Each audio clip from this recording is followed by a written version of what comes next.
So let's talk a little bit about what it means, some information we have on our site and what it means for your team to be eligible to register. So on our team status page, you find this by finding the team list, which there's a link on the bottom of our main page, the team list. You find your team number, and there's a status link. And if you click on that status link, it is your team status page.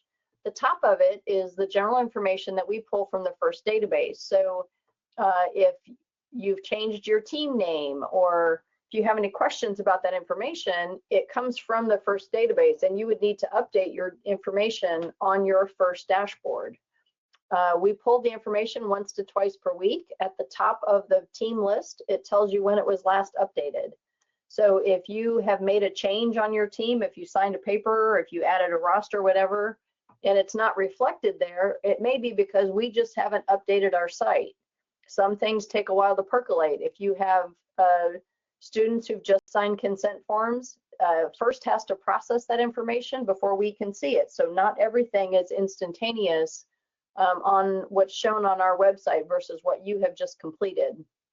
But this is where you're going to see updates as they come through. That's the general information page. In order to be eligible, there's a section called tournament eligibility. In order for that to be, for you to be able to register for an event, you have to have paid your fees. That's the yes. You have to have 2 screened coaches. So if you see a 0 or a 1 there, then somebody needs to do some work on your team, and you must complete our team survey. In this case, it shows that it's done. But if you have not completed your team survey, there'll be a link there that says to go take the survey. Until all of those are done, you cannot register for an event. You'll also see tournament eligibility. The roster is complete, and if it'll say, I think it's okay if it's all done, but you do not have to have a complete roster to register for an event. You must have a complete roster to compete in an event.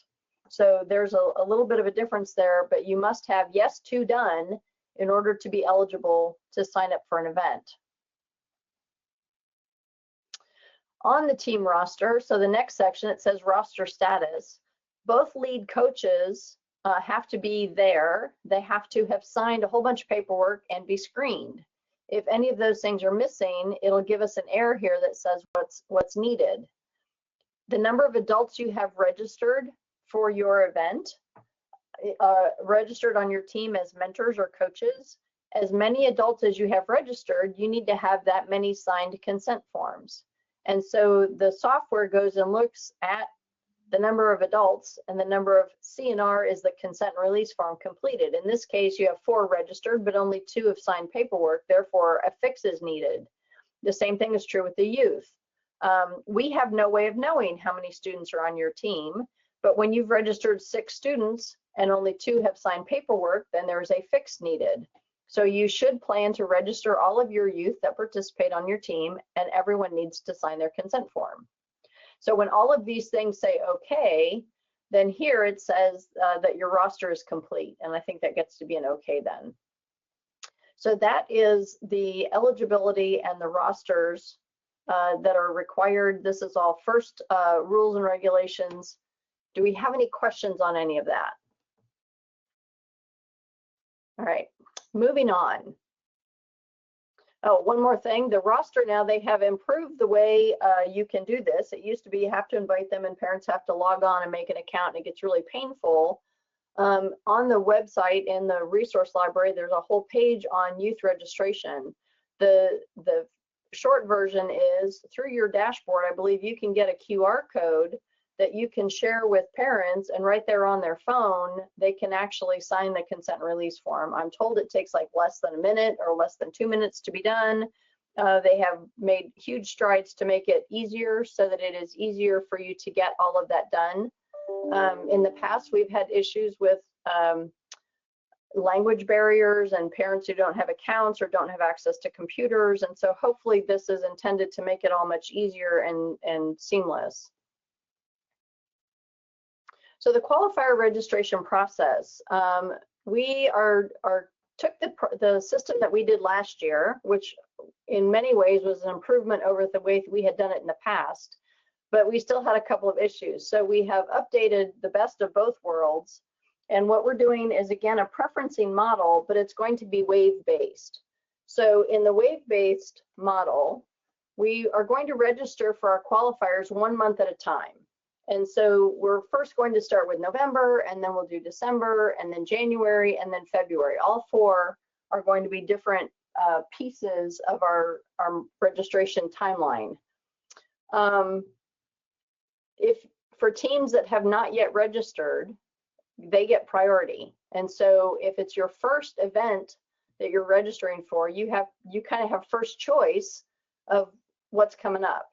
And then after the first event registration gets done, then everybody has an opportunity for a second event registration. And that basically goes until all of the spots are full.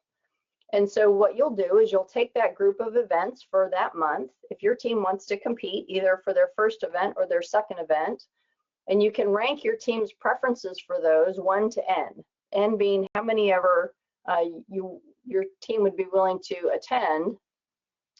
Then we randomize everybody, and we go through that random order, kind of think of it as drawing a team out of a hat, and we look at their first choice, and if their first choice still has room in it, we register them for that event. If it doesn't, then we go to their second choice and we register them in that event. And so we will go down through your list of preferences, just like if you were on the computer doing it yourself. As soon as there's room in an event that you would like to compete in, we will register you. So we're going to talk a whole lot more about it, but that's the basic process, is month by month in a preference model, which means if you want to compete, you tell us when and where, and we will process those. So you only want to rank events that you will attend if you're assigned. So if you don't want to drive all the way to Sanger, you should not sign up for that. You should leave that default as a none. Don't even give it a number, because if you give it a number and you get assigned for it, then you are obligated to pay the registration fee for attending that event, and that registration counts as your event that you've registered for. So only rank things that you will attend. In the same kind of mentality, you should rank all events that you will attend if you're assigned. If you only list 1 or 2, because those are the ones you really want to go to, but they're both full by the time your number comes up, then you're not going to get anything. If at that point your team says, well, since we didn't get A or B, we'll go to this other event, then you should have put that other event on your registration, because otherwise it's possible by the time the general registration period opens that your third choice is also full. And so help us help you by listing all the events that you will attend if you're assigned when you're doing your preferences. So what does this look like? So on your team status page, there is a section at the bottom called tournaments. And when your team is eligible and the window is open, you're going to see a link to your first play preferences, or perhaps your second play preferences. Clicking on that link will take you to a page that looks something like this. Now, this is an example that we used last year, but I didn't have a better picture, so we're going to just use this. There will be a list of any event that is in the month that we are looking at registration. In November, there's only 1.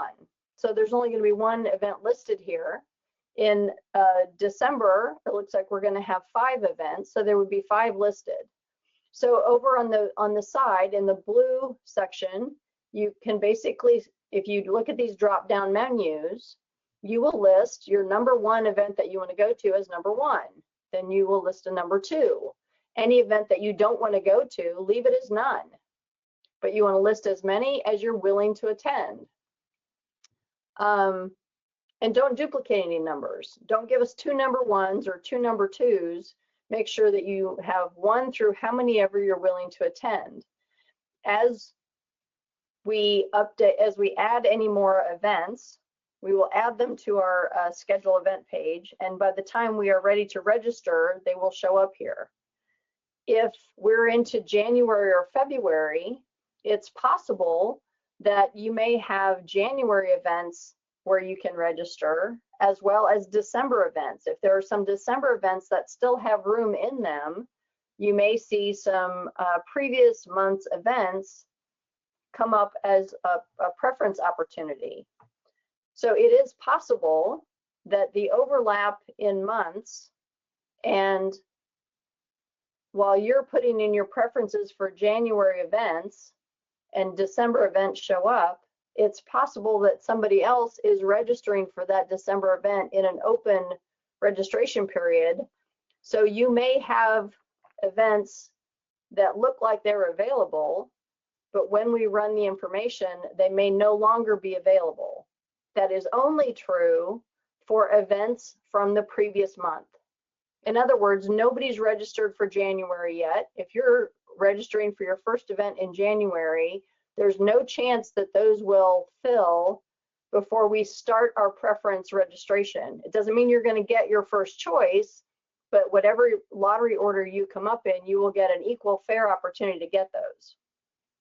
This is complicated. We are still working out some of the dynamics in the back end.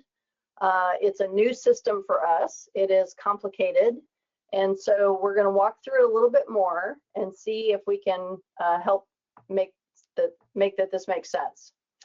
But this is what the preference page is going to look like. When you're all done, you hit the submit button.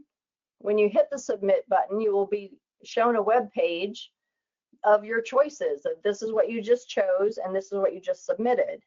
At that point, you should take a screenshot. You should save it offline. You should do something that will be your copy of what you have submitted. Back on your team status page, you will get a confirmation that it has been submitted.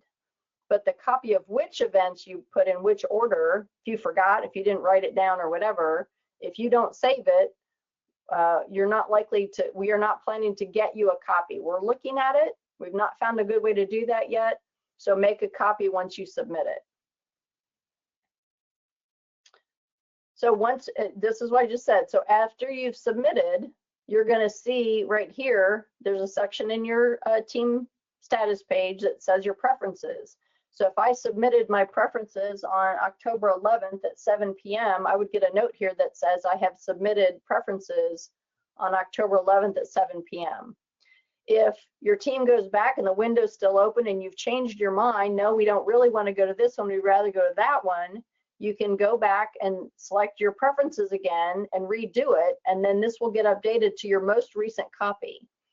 We will only consider your last preference. If you put in 5 different preferences, whichever one was submitted last is the one that we will